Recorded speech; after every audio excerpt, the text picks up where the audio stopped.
قبر پھٹ گئی، ایک عبرتناک سچا واقعہ۔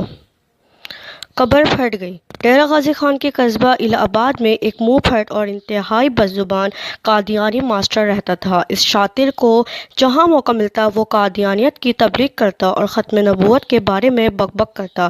ایک دن وہ اسی طرح بک بک کرتا مر گیا۔ قادیانیوں نے اسے مسلمانوں کے مقامی قبرستان میں دفن کرنے کا خفیہ پروگرام بنایا، لیکن کسی ذریعے سے یہ خبر مسلمانوں تک پہنچ گئی اور مسلمانوں نے اپنے قبرستان میں اس ملعون کی تدفین نہ ہونے کا بندوبست کر لیا اور علاقائی پولیس کو بھی اطلاع کر دی۔ قادیانی خوفزدہ ہو گئے اور انہوں نے مجبوراً اس کو اس کی اپنی زمین میں دفن کر دیا۔ تدفین کے بعد قبر میں زبردست آگ لگ گئی اور یہ کیفیت 3 دن تک مقامی لوگ دیکھتے رہے۔